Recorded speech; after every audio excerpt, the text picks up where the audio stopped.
आज ओली पहिलो पटक दुर्गा प्रसाईको पक्षमा किन उभिए? यस्तो अवस्था पनि आयो देशमा। केपी शर्मा ओली दुर्गा प्रसाईको पक्षमा। कुनै बेला ओलीले नै दुर्गालाई पक्राउ गरेर जेल हाले।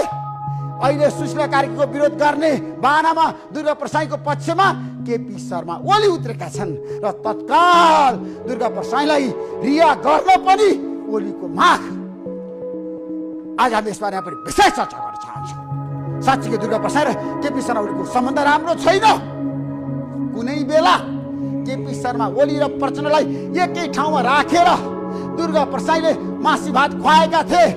त्यसपछि ओली र दुर्गा प्रसाईको सम्बन्ध धेरै दरारमा गयो, द्वन्द्वमा गयो, विवादमा गयो। दुर्गा प्रसाईले ओलीको राजीनामा आयो, विरोध गरे।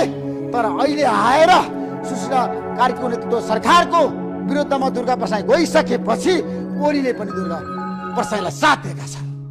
आज हामी यसबारे पनि विशेष चर्चा गर्न चाहन्छौँ।